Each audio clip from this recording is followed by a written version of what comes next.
Question number exercise 8.2 question number first का fourth part. Question है sin30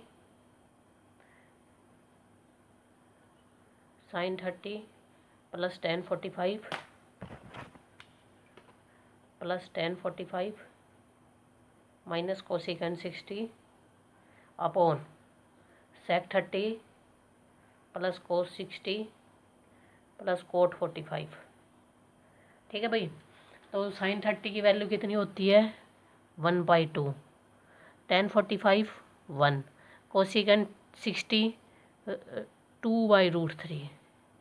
ठीक है, अपॉन sec30 2/√3, cos 60 1/2, cot 45 1।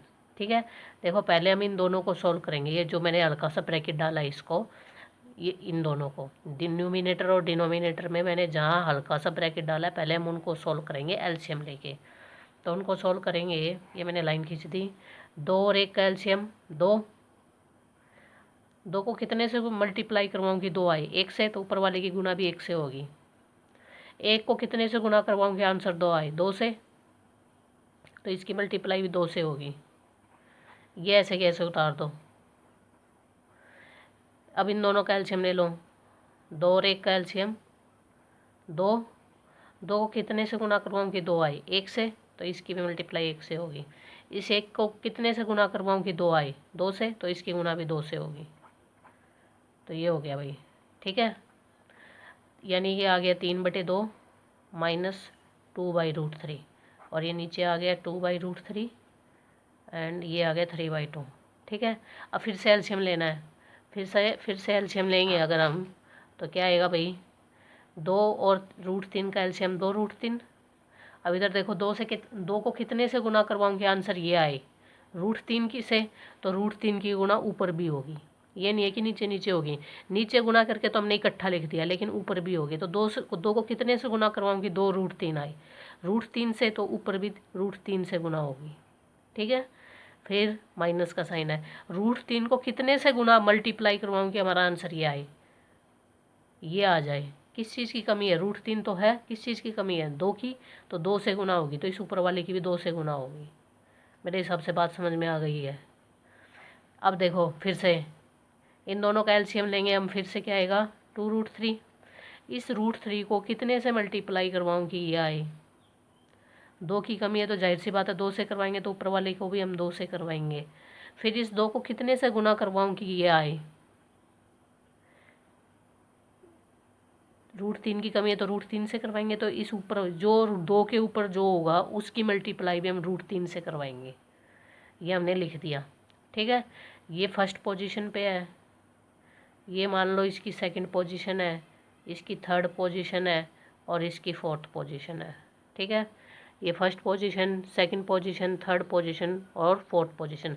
अगर ऐसे 4 पोजीशनों में नंबर दे रखे हैं, तो वो नंबर एडजस्ट ऐसे होंगे भाई, फर्स्ट और फोर्थ पोजीशन साथ आएंगी, और सेकंड और थर्ड पोजीशन एक साथ आएंगी। फर्स्ट और फोर्थ पोजीशन एक साथ आएंगी, सेकंड और थर्ड पोजीशन एक साथ आएंगी। मैंने यहाँ पे पोजीशनों के नाम दे दिए, पहली, दूसरी, तीसरी, चौथी। ठीक है, तो ये जो चौथी पोजीशन पे जो नंबर है ना, ये फर्स्ट पोजीशन के पास जाएगा, यानी इसके पास जाएगा, इसके साथ गुना में आएगा। और जो सेकंड नंबर का है ना, वो इस जो ये थर्ड नंबर है, ये सेकंड पोजीशन के पास जाएगा। मेरे हिसाब से बात समझ में आ गई होगी। अभी देखो फर्स्ट पोजीशन पे क्या नंबर है हमारे पास, ये तो मैं लिख रही हूँ ये।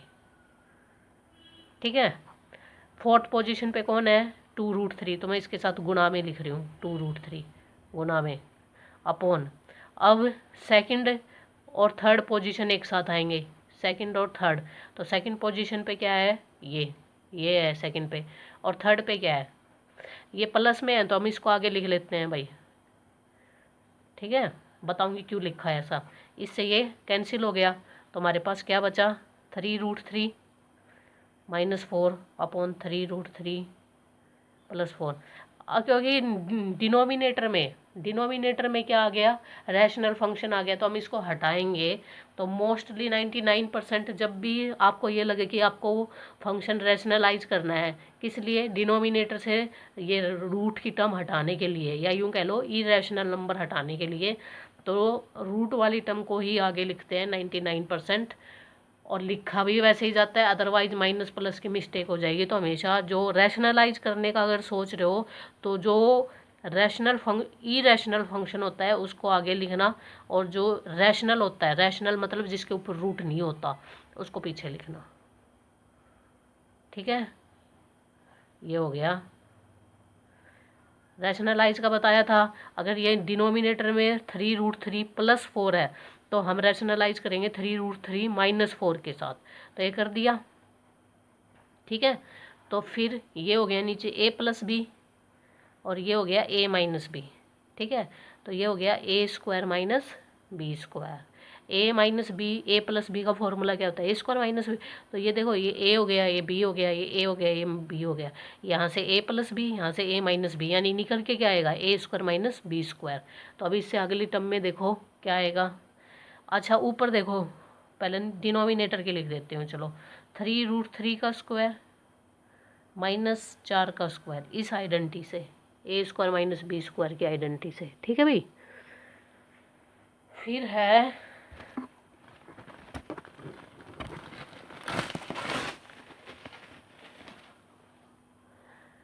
है ये ऊपर देखो, a-b और a-b 2 बार है, तो क्या बनेगा, a-b का होल स्क्वायर। क्या बनेगा भाई, a-b का होल स्क्वायर। क्या फॉर्मूला होता है, a-b का होल स्क्वायर। तो क्या फॉर्मूला हो जाएगा, a का स्क्वायर + b का स्क्वायर -2ab, ये हो जाएगा। तो a की वैल्यू कितनी है, 3√3, b की वैल्यू कितनी है, 4। तो वह डालते हैं 3√3 का स्क्वायर इस फॉर्मूले में, a का स्क्वायर, a की वैल्यू है 3√3, a की वैल्यू है 3√3, और b की वैल्यू है 4। ठीक है, तो इस फॉर्मूले में a की जगह 3√3 डाल दो, और b की जगह 4। जहाँ जहाँ b है वहाँ पे 4 लिख दो, और जहाँ a है वहाँ पे 3√3 लिख दो, गुना में 4। ठीक है, तो ये आ गया। अगर इसका स्क्वायर करोगे तो क्या आएगा, 3√3√3। ठीक है, फिर 4 का स्क्वायर 16, माइनस में 4 × 2 = 8, 8 × 3 = 24। ठीक है भाई।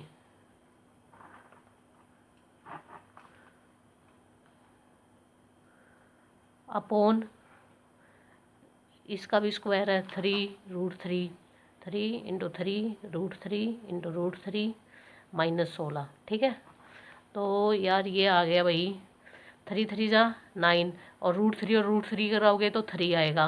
तो 9 और 3 की करवाओगे तो कितना आएगा, 27 + 16 -24 √3 अपॉन ये। इसको सोल्व करो भाई, इसको सोल्व करेंगे तो 27 - 16, डिनोमिनेटर को सोल्व करेंगे तो आप जब इसको कर लिया सोल्व, तो ये आ गया 43 - 24 √3 अपॉन में 11। ये आंसर है।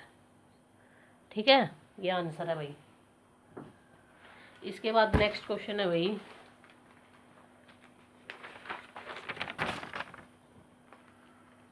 नेक्स्ट क्वेश्चन है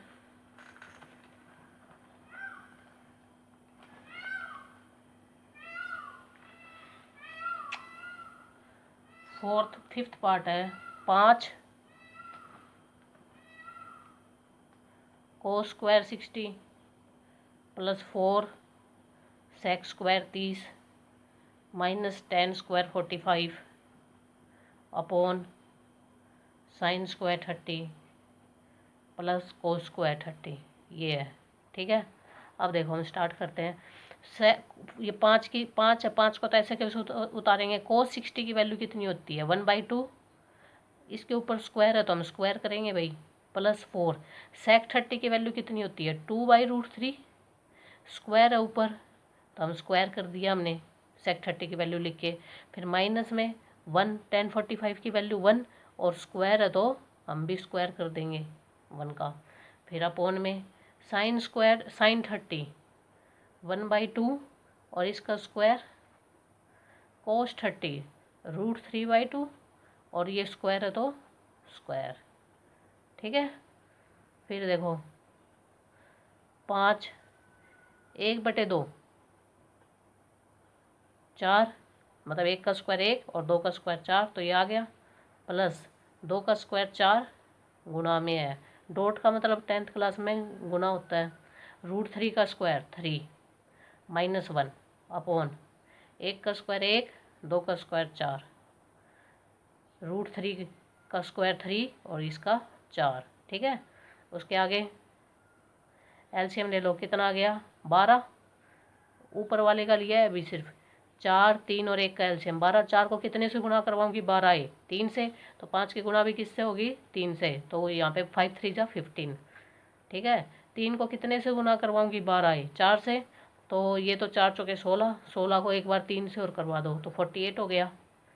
1 को कितने से गुणा करवाऊंगी 12 आए, तो ऊपर वाले 1 की भी 12 से होगी, ठीक है। अब आ जाओ इस पे, 4 और 4 का एलसीएम 4, तो 4 को कितने से गुणा करवाऊंगी 4 आए 1 से, तो इस ऊपर वाले की गुणा भी 1 से होगी। 4 को कितने से गुणा करवाऊंगी ये 4 आए 1, तो इस 3 की गुणा भी 1 से होगी भाई, ठीक है। तो 48 प्लस ये कितना है 15, नहीं भाई ये 48 नहीं आएगा, 4 चौके 16, 3 को 4 से गुना करवाना पड़ेगा तो ये 64 आएगा, सॉरी 64, ठीक है 64। तो देखो ये जब एक बार फिर से लिख देती हूँ भाई, यहाँ पे 15 + 64 -12/12 और ये आ गया 4 और 1 4, ठीक हो गया। अब देखो इससे पिछले वाले क्वेश्चन में ही बताया था, जो फर्स्ट पोजीशन पे है और फोर्थ पोजीशन वो एक साथ आएंगी और सेकंड और थर्ड पोजीशन एक साथ आएंगी। तो इनका देख लो, इनको जब सॉल्व करेंगे तो इसका आएगा 67/12 और 4/4। तो फोर्थ पोजीशन पे 4 है, ये 4 जाएगा 67 के पास, और सेकंड और थर्ड पोजीशन सेकंड पोजीशन के पास जाएगी, तो जो ये 4 है ये इस 12 के पास जाएगा, ठीक है। इस 4 से ये 4 कट गया, तो आंसर कितना आ गया 67/12। दिखाई दे रहा है, थोड़ा अंधेरा हो गया भाई, ठीक है। तो ये आ गया 67/12, ठीक है। तो इसके बाद भाई नेक्स्ट क्वेश्चन ऐसे करके करते हैं, थोड़ा दिखाई देगा, अदरवाइज तुम्हें दिखाई नहीं दे रहा। तो इसके बाद हमारा अगला क्वेश्चन नंबर 2 है। दूसरा क्वेश्चन है 2 tan 30 अपॉन 1 + tan स्क्वायर 30। तो 2 tan 30 की वैल्यू कितनी होती है 1/√3 अपॉन 1 + tan 30 की वैल्यू 1/√3 और उसका स्क्वायर, तो ये हो गया 2 अपॉन में √3 अपॉन में 1 + 1/3 3 अंडर रूट का स्क्वायर, तो ये आ गया। एलसीएम लेंगे नीचे तो क्या आएगा भाई 2/√3 और ये, तो एलसीएम आ गया 3, कैलकुलेट करेंगे 4, 3 और 1 का एलसीएम 3, 1 को कितने से गुना करवाऊंगी 3 आए 3 से, तो यहाँ पे 3 हो गया। फिर प्लस में 3 को कितने से गुना करवाऊंगी 1 आए 3 आए, तो 1 से, तो ऊपर वाले की 1 से गुना करवाऊंगी तो 1 हो गया, और बटे में 3, तो 4/3 आया इसलिए, ठीक है। अब वही बात, जो फोर्थ पोजीशन पे नंबर है, पहली पोजीशन, ये पहली पोजीशन, ये दूसरी, ये तीसरी, ये चौथी, जो फोर्थ पोजीशन पे है वो जाएगी सबसे ऊपर पहले नंबर के पास। अब ये जो थर्ड पोजीशन पे ये जाएगी दूसरे नंबर के पास यहाँ, ठीक है। तो 4 से ये कट गया, ठीक है। तो ये क्या हो गया, 3 को क्या लिख सकती हूँ मैं √3 × √3 लिखना पड़ेगा मैं ऐसा, और ये 2, तो 1 √3 से 1 √3 कट गया, √3/2। अब देखो ऑप्शन दे रखा है, पहला ऑप्शन sin 60 cos 60, दूसरा ऑप्शन है, थर्ड ऑप्शन है sin tan 60 और डी ऑप्शन है sin 30। तो देखो sin 30 की वैल्यू तो 1/2 होती है, तो ये ऑप्शन तो है नहीं। फिर उसके बाद tan 60 होता है √3, तो ये भी नहीं है। cos 60 होता है 1/2, ये भी नहीं है। तो पहला ऑप्शन है, क्योंकि √3/2 किसकी वैल्यू होती है sin 60 की, ठीक है भाई। उसके बाद है question second question 1 minus ten square 45 upon 1 plus ten square 45।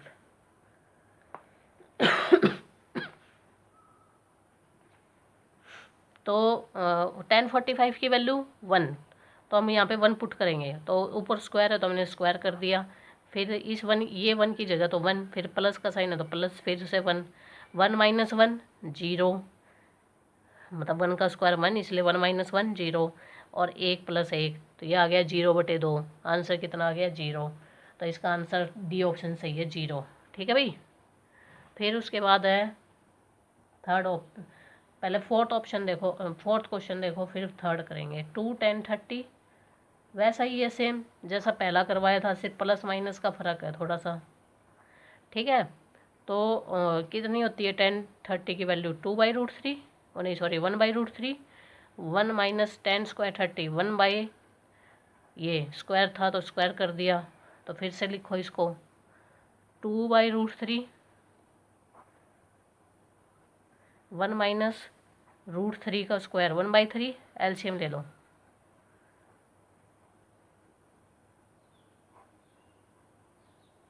तीन और एक का एलसीएम 3, और 3 माइनस 1, तो 2/√3। 3 में से एक गया 2, जो फोर्थ पोजीशन है वो पहले के पास जाएगी, तो 2 गुना 3, ये जो 3 था ये इस 2 के पास गया है, और ये जो 2 है ये इस √3 के